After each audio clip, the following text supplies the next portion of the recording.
So gashi nan kamar yadda kuke gani, kun ga daga $12 na bashi saboda menene margin level ɗina kun ga yana ta counting.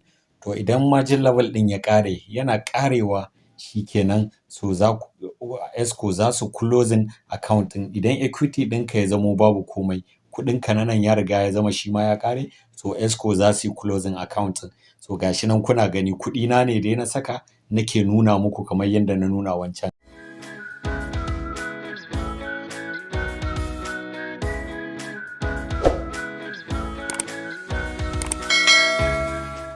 Don kowa ya sanya abin yake tafiya. Kun gani? Kun gani za ku ga cewa gashi nan selling ne, da selling ne yanzu ina cikin riba. So amma saboda ina so na nuna muku ku ga inda abin yake faruwa real kamar waɗanda suke tambaya, so gashi nan ba wani manipulation a tattare da EXCO. Inda akwai manipulation za su bari tun a nan tun a 40 zai ƙare. So amma kalli gashi nan yana tafiya. Kun gani, so za ku gani sai nan ɗin ya zo daidai tukunna za su yi closing account ɗin.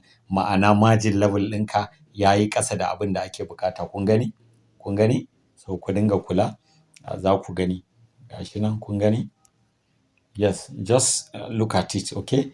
Yana ƙarewa za ku ga komai ya yi closing. Yanzu kun ga $12 nake tafiya da shi, sannan kun ga ainihin abin da yake tafiya a nan. So yana ƙarewa za ku ga ya yi closing.